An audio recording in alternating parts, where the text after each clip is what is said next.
just happened. Surely the opposite must be that something brought it into existence, but not only that, something that pushed it, prompted it, caused it, must have some type of will. Because a will-less thing can't bring something into existence. Would you agree with that? A will-less, meaning something that doesn't have a will. That's not something I've thought about. We can understand through some analogies. I mean, the analogies are never perfect for anything, right? Yes. But you can still give some analogies. Suppose you have, do you cook? Badly, yes. Fine. So you have your own kitchen, right? In your own home? Okay. And presumably there is a sink in your kitchen where there's a tap water and there's a fridge. Yep. And then some, kettle, maybe if you have tea or coffee. Yeah. So all of these are things in place. I mean, whether there's a teapot and tea bags and, whether you ignite with an igniter or is it automatic, everything is in place. Now, imagine we want a cup of tea to be served to you, right? All of the materials, the raw materials, the raw ingredients are there in the kitchen. Yeah. If you like milk, it's in the fridge. Inside the fridge, the door's closed, right? Yeah. So the door has to open, the milk bottle has to come out, and you have to, at a certain point, put the milk in before or after when you like it. The water has to turn on, the kettle has to go in there to collect the water then has to go to what? What we call the cooker or whatever, right? Or the electric maybe. These things need coordination so that eventually a final product of tea can be made. Now, if you look at this coordinated process, it's actually a process through intent and will. If no one willed it to happen, and you sit there in front of your kitchen for a million, trillion, zillion years, this tea will never happen. It will never happen because there's no intent to coordinate all of these things. So this just illustrates where when we have something as complex and organized as we can see, like the universe, it's very organized. The universe follows, whether you attribute it to a natural cause or a random cause, accidents or otherwise, the universe shows very much organization and harmony and complexity. It is a fact that is undisputable. The biological system, for example, that we are, they're very organized and very coherent. Very systematically put in place, regardless what the cause was behind it, right? Whether you attribute it to evolution, to cause a blind cause or a creator, the fact remains is these are irreducible complex things, biologically, for example, that we observe. So my only point to you is to think about it this way. Without intent and coordination, things to come about of that nature, it's not something that your mind, the intuitive mind, your logical mind will go by and say, you know what, that makes sense to me. You cannot actually come with this example of saying everything's possible even though it's improbable. Let me give you another example to illustrate my point, and then I want to see what your response is. Suppose we see a flying object just coming over and it looks like a MiG-27, a bomber, right? Plane. It's very close, it's not too far. And it drops something. And it looks like a bomb. And it dropped, and guess what? It says, loves and kisses to James, Mansur and Hamza. That's the three of us, right? Nice. And then of course, God forbid, we are all destroyed of this bomb. Yeah. People saw this because it was recorded by the cameras here and there, and say this is captured. Now, an intelligent person can come along and say, look, it's improbable that this is just a flying object, collecting, organizing by itself, coordinating by itself, coming over in this organization, which looks like a plane, drop something, a particular organization looks like a bomb, and had effects of a bomb, and actually destroyed it like a bomb. So one can argue that this is actually all a possibility out of these improbabilities. There's one chance that it can happen, and this is a chance. Now, if that was the reasoning given by an individual, say a very well-known, notable scientist or a philosopher, you and I would say, look, I don't buy it. I don't get it. You know why? There's something else that tells me that this is not something that I can accept. What is that something that, first of all, would you agree with that scientist, philosopher, that is this one of these possibilities? Or would you say, doesn't look like that? And if you don't agree with the philosopher or scientist, I would like to ask you why. No, I'd have to disagree with what he says. Why would you disagree? Because it's possible. It's because it's so unlikely. But yeah, unlikely, but it's possible, right? Because it's so complicated. Yes, it's extremely unlikely. But it's not impossible, is it? No, but the worrying thing about your analogy describing such a specific and the universe is more complex and more precise than my example. But systems tend to become more complicated over time. Exactly. The universe, as we approach the singularity, was much more simple. The factors involved in the universe much more simple than those described in your analogy. So, do I have to be so incredulous that the universe arrived through natural or spontaneous means? Like, you're saying the universe must have had a divine creator. No.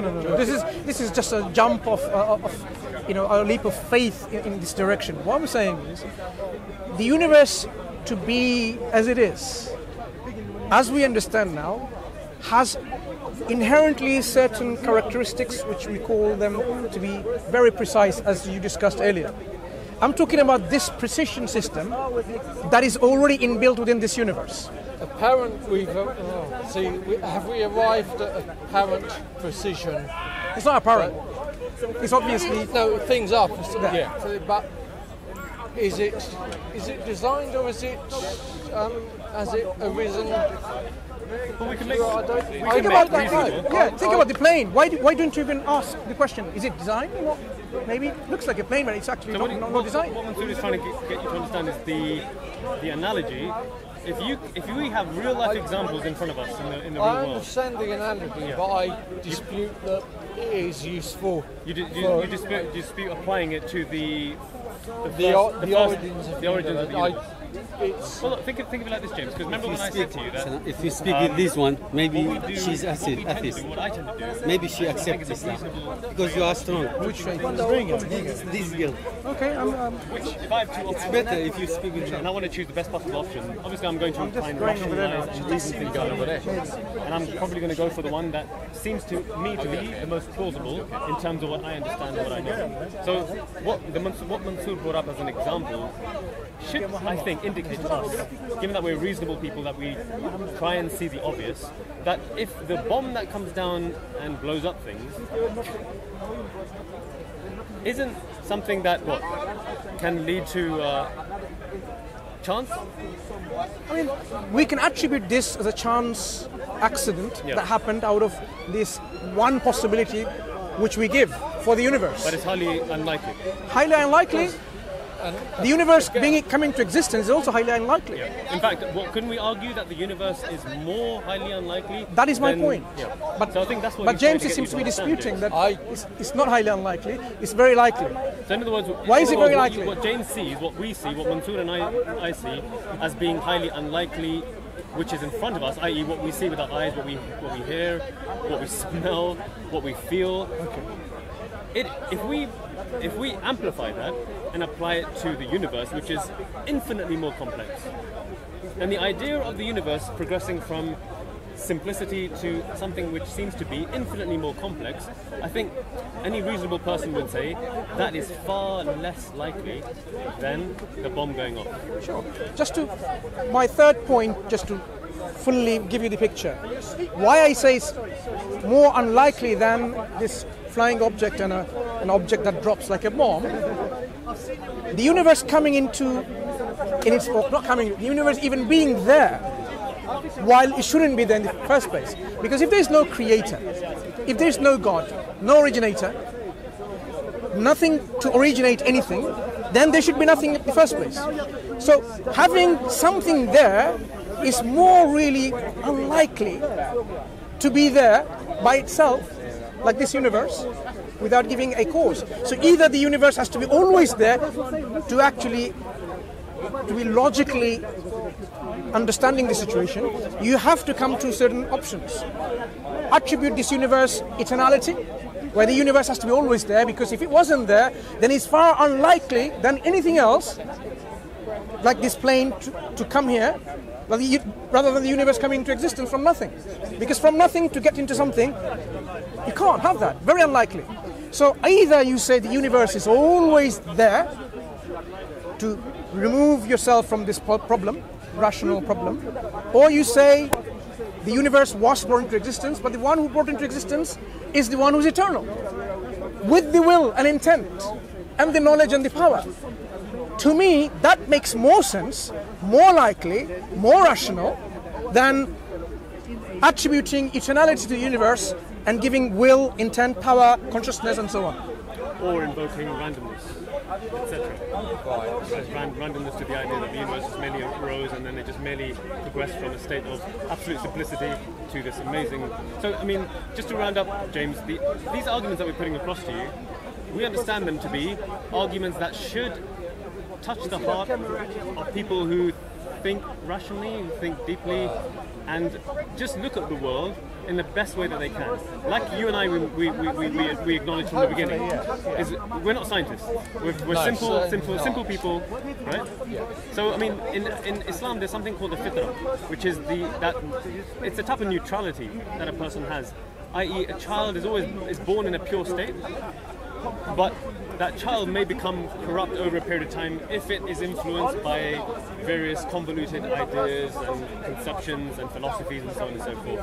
But we believe that the fitrah is always there. It's just a case of just brushing aside those ideas that are not intuitive, implausible, and I think that the idea that the universe randomly arose and then progressed from simplicity to this sophisticated form, I think goes against plausibility. That's it. I know you're tired. I think I agree. Let me go now. Please. A pleasure talking to you. Listen, think about this. James, come back again next week if you want to carry on. We'll, James, pleasant conversation. while letting you go, the examples that we are giving you actually is not something that we discovered ourselves. You'll be surprised that this is the thought processes that are invoked or provoked, you can say, within the Quran, the revelation that we believe is from Allah, from God. The one we are trying to understand and accept eventually is the one who, in the Quran, the book that came to Prophet Muhammad ﷺ, it directs us to think that way, to question that way, to reflect that way. And if you were to read the Quran, I'm sure you are, if you haven't yet, open up and look at how the Quran describes the origin of the universe and how it came to be. And the arguments are arguments, but the reasons or reflections that the God wants us to reflect on. Agreed. Again, I will. Suddenly, our discussion has up till now been about the origin of the universe and the reasons for it. Then, I disagree with you, Guy, coherently up to now. But what you've just suggested about the Holy Quran being the Word of God, that is a different argument. Correct. Again, entirely. Yeah. And that's for not. I think what we're mentioning is that the argument that we put across to you, the simplicity of it, is what the Quran actually tells people who have doubt regarding God. What the Quran says is reflect over the creation of God. If you're finding it difficult to reflect on God, reflect on His creation, and the creation itself, given the arguments that we've been through, should prompt you to the understanding that, firstly, that the universe had a beginning. Secondly, the universe, very unlikely that it arose through chance, and so therefore the opposite is more plausible. That's it. That's what the Quran is saying. And a sincere heart, a sincere individual who reflects upon these understandings should come to that conclusion that there has to be one who brought the universe into existence, and that this thing must have certain attributes.